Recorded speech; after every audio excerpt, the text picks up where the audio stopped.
على سید الانبیاء والمرسلین وعلى آلہ واصحابہ اجمعین اما بعد فاعوذ باللہ من الشیطان الرجیم بسم اللہ الرحمن الرحیم یا ایہا الذین آمنوا اتقوا اللہ وکونوا مع الصادقین فی مقام آخر قال النبی صلی اللہ علیہ وسلم لا يؤمن احدكم حتى اكون احب اليه من والده وولده والناس اجمعين او كما قال الله تبارك وتعالى في شان حبيبه مخبرا وحكيما ان الله وملائكته يصلون على النبي يا ايها الذين امنوا صلو علیہ وسلموا تسلیما اللہم صلی علی سیدنا ومولانا محمد وبارک وسلم وصلی علیہ۔ اللہ تبارک و تعالی جل مجدہ الکریم کی حمد و ثنا کے بعد حضور نبی مکرم شفیع معظم صلی اللہ علیہ وآلہ وسلم کے دربار گوہربار میں صلاۃ و سلام پیش کرنے کے بعد علماء ذی وقار اور آپ تمامی معزز سامعین و حاضرین و ناظرین، خدائے رب لم یزل ہمارے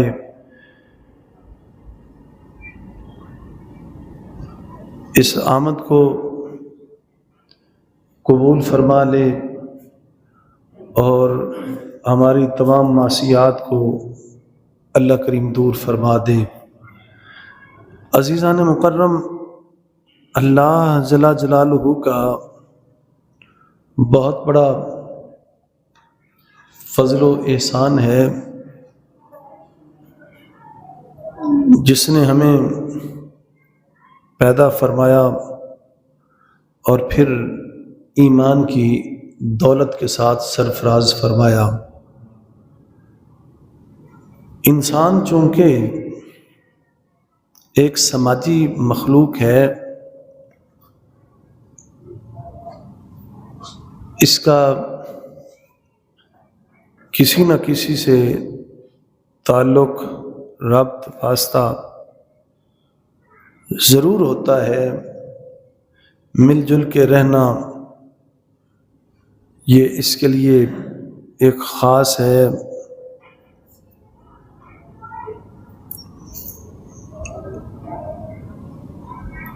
انسان دوسرے انسان کو اپنے لیے سہارا تصور کرتا ہے، مل جل کے رہتا ہے، کسی نہ کسی سے ربط اور واسطے ضرور ہوتے ہیں۔ اس لیے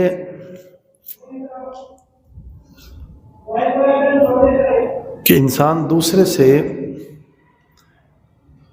انسان سے متاثر ہوتا ہے، اور یہ فطری انسان کے تقاضے ہیں کہ دوسرے انسانوں کے عادتوں کو دیکھ کے، کردار کو دیکھ کے، ان کی بات کو سن کے وہ کسی نہ کسی طرح دوسروں سے متاثر ضرور ہوتا ہے۔ یہ انسان کی فطرت ہے۔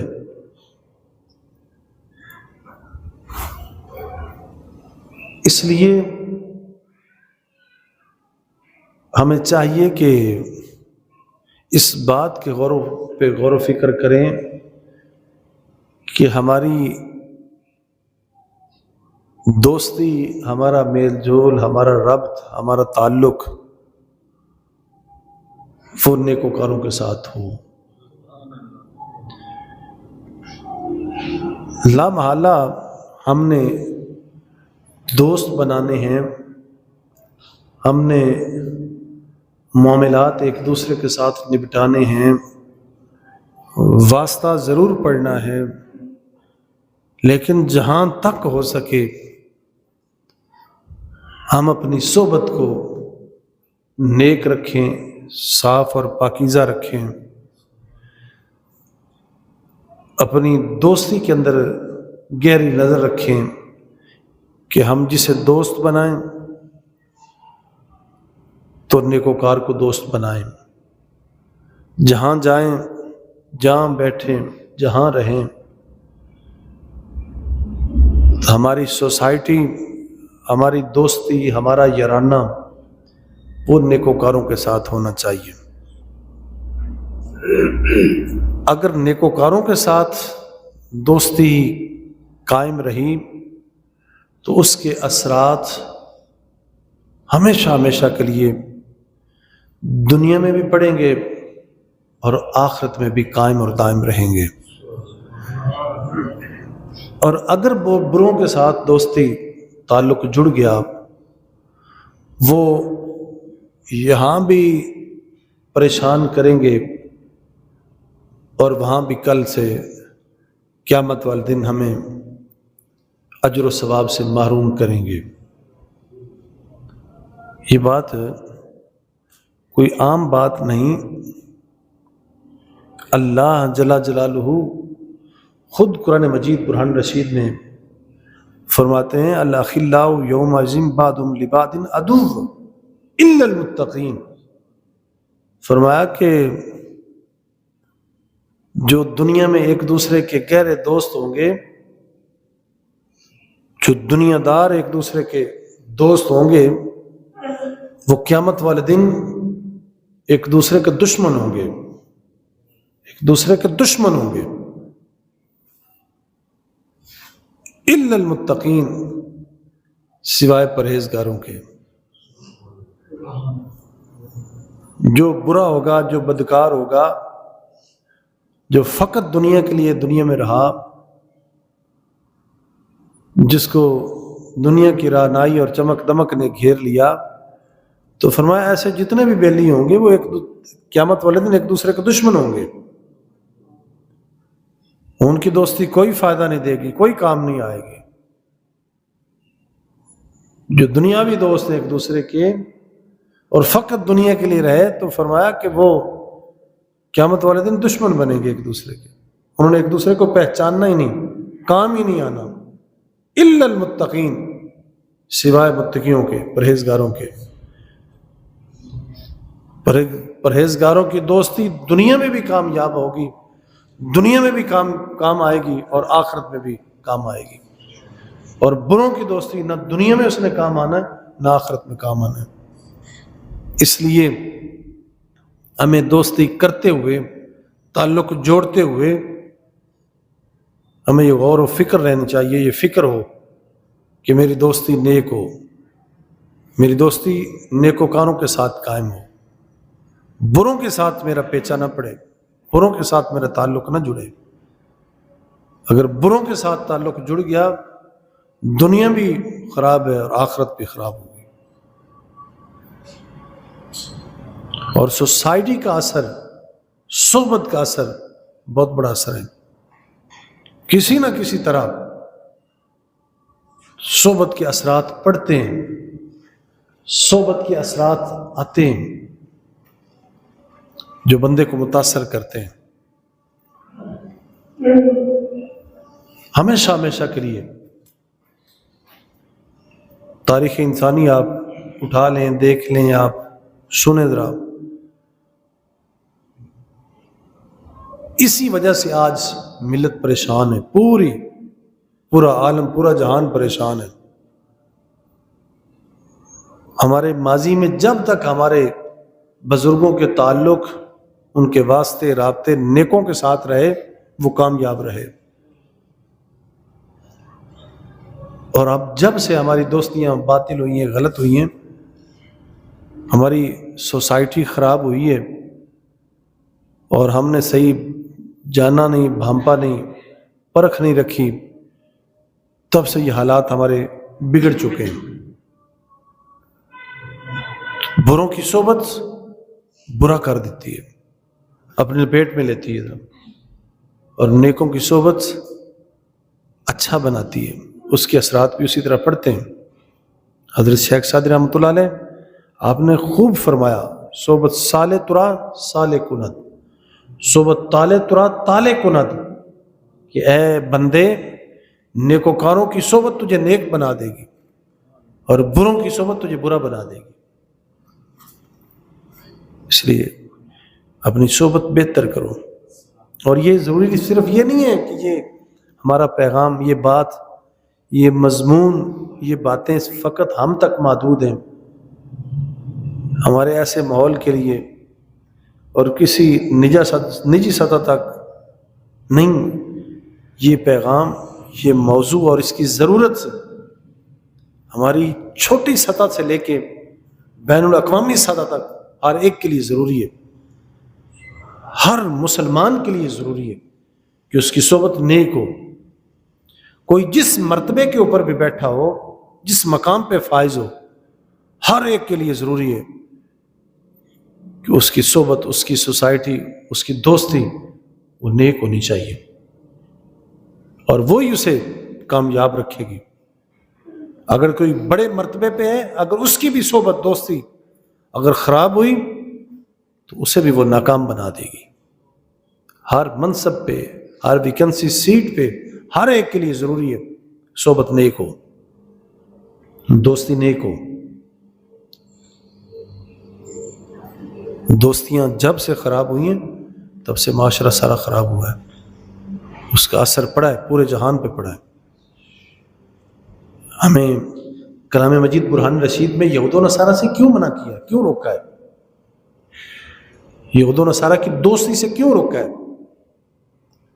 فرمایا کہ یہود و نصارہ کو دوست نہ بناؤ، انہیں دوست نہ بناؤ۔ یعنی یہ لفظ میں بار بار پھیر رہا ہوں، یعنی اس کا مطلب یہ ہے کہ جو دوستی ہے اس کے اندر ایک محبت ہوتی ہے، ایک گہرائی ہے، ایک محبت ہے، ایک تعلق ہے، ایک دوسرے کے ساتھ مل جل کے رہنا ہے، جڑنا ہے، اور دل سے اس کو ماننا، جاننا، تسلیم کرنا ہے، اپنا دل اس کو دینا ہے۔ یہود و نصارہ کے ساتھ حالانکہ تجارت کی گئی ہے، ان سے تجارت کی گئی ہے، ان سے سوداگری کی گئی ہے، لین دین رہا ہے، لیکن فرمایا لین دین رکھو مگر انہیں دوست نہ بناؤ، انہیں دوست نہ بناؤ، ان سے محبت نہ کرو۔ آج اس وقت ہمارے جو بڑے طبقے ہیں، ہمارا اشرافیہ، ہمارے سیاستدان، حکمران، ہمارے بڑے بڑے لوگ جن کی وہاں گرفت ہے، وہ اسی لیے ناکام ہو رہے ہیں اور اسی لیے پیچھے جا رہے ہیں کہ ہر وقت وہ اس ٹو میں ہوتے ہیں، کاش وہ ہمیں قبول کر لیں، کاش وہ ہمیں بیلی بنا لیں، کاش وہ ہمارے ہو جائیں، کاش وہ ہمیں اپنا سمجھیں۔ ملک و ملک، پاکستان بھی، بیرون ملک بھی، جتنے اسلامی ممالک ہیں ان کے اندر اکثریت جو بڑوں بڑوں کی ہے وہ اسی بات پہ تلے ہوئے ہیں کہ کاش ہمیں یہود و نصارہ میں ایکسیپٹ کر لیں، کاش وہ ہمیں اپنا دوست بنا لیں، جبکہ اللہ جل جلالہ فرماتا ہے انہیں اپنا دوست نہ بناؤ، ان دوست نہ بناؤ۔ کیا وجہ ہے؟ اندر کیا راز مضمر ہے؟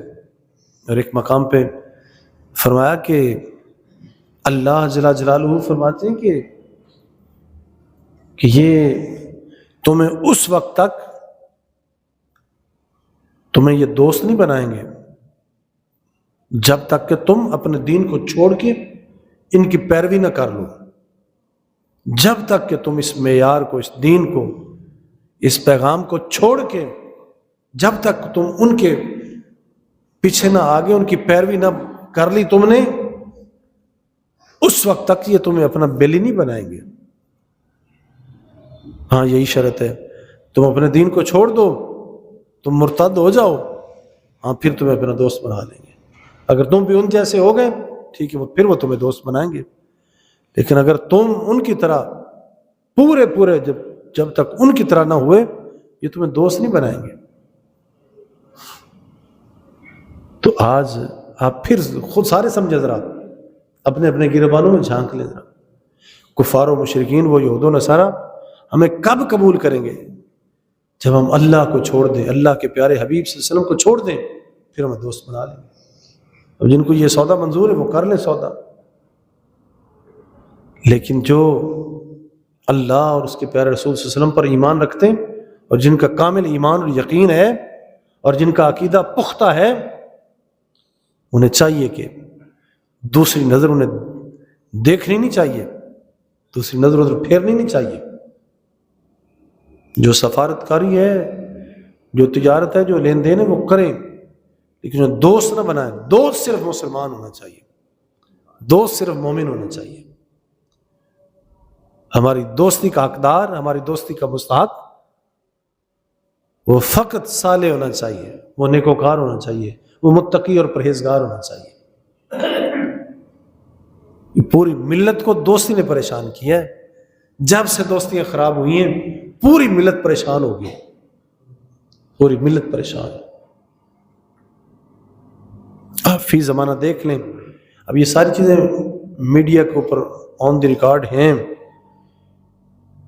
کہ ہمارے عرب ممالک نے، وہ صاحب ثروت بھی تھے، انہوں نے اپنے پاس سے یہود و نصارہ کو کیا کیا نذرانے پیش کیے، کتنے تحائف دیے، فقط اس لیے کہ ہمارے اوپر یہود و نصارہ راضی ہو جائیں. کاش وہ ہمارے دوست بن جائیں، کاش وہ ہمیں قبول کر لیں، کاش وہ ہمیں دوست بنا لیں. لیکن اب نتائج جب سامنے آئیں تو کیا ہوا ہے ذرا، اب ساروں پہ وہ راز فاش ہے. اس لیے جیسے اس کے نقصانات بڑے طبقوں پہ ہیں، پڑے ہیں اور ہیں، اور اگر وہ پھر بھی نہ باز آئے تو پھر بھی یہ اسی طرح، یہ قیامت تک یہ سودا اسی طرح رہنا ہے،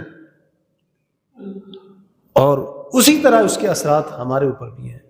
ہم گو اس محدود حلقے میں ہیں، گو ہمارا تعلق واسطہ رابطہ ہمارا جو ہے وہ محدود ہے. ہم بھی اگر اس ڈگر سے اگر باز نہ آئے تو یہ بدکار دوستیاں، بری دوستیاں وہ ہمیں بھی نقصان دیں گی. لہذا ہم کسی چھوٹی سیٹ پہ ہوں، کسی بڑے منصب پہ ہوں، اور جس شعبے میں بھی ہوں، ہمیں یہ گہری نظر رکھنی چاہیے کہ میرا دوست، میری نسبت جہاں قائم ہو وہ نیکوکار کے ساتھ ہو. اللہ جل جلالہ نے کلام مجید برہان رشید میں اصحاب کہف کے ساتھ کتے کا ذکر کیا ہے. ذرا کبھی سوچا ہے کیا خوبی تھی اس کتے کے اندر؟ نجس ہے، پلید ہے، کتا ہے، لیکن کیا خوبی ہے، کیا اس میں صلاحیت تھی، کیا گیٹس تھے کہ اللہ کریم نے اس کتے کا ذکر اٹھا کے قرآن مجید میں رکھ دیا. اور قرآن مجید میں وہاں اس کو فقط کتا نہیں کہا، وہ کتا ہی نہیں کہا. بڑا عمیق جملہ ہے. ذرا اس کتے کا جہاں ذکر قرآن مجید میں آیا نا، وہاں اس کا ذکر بھی نسبت کے ساتھ فرمایا ہے. قلبہم باسط، کہ ان کا کتا، انہیں سادہ کتا نہیں کہا، ان کا کتا. اور اس واقعے کو ہمارے بزرگان دین نے بڑی خوبصورتی کے ساتھ اس واقعے کو بڑی خوبصورت اور آسان انداز میں اسے جانچا بھانپا گیا ہے، اسے لکھا گیا ہے. بڑی ساری تحریریں اس کتے کے اوپر رقم کی گئی ہیں، بڑی بڑی کتابیں لکھی گئی اس کے اوپر. اور بزرگ فرماتے ہیں کہ جب اصحاب کہف جب نیند سے بیدار ہوئے نا، تو وہ پہلے جب نکلے نا دشمن کے خوف سے، تو کتا ساتھ چل دیا، تو انہوں نے کتے کو روکا، منع کیا کہ تو پیچھے ہٹ جا. بزرگ فرماتے کتے نے آگے سے جواب دیا کہ میں بھونکوں گا بھی نہیں، شور بھی نہیں مچاؤں گا، بس میں چاہتا ہوں کہ آپ مجھے صرف اپنے ساتھ رکھیں، بس آپ مجھے ہٹائیں نہیں، مجھے اپنے آپ سے دور نہ کریں، بس مجھے ساتھ رکھیں.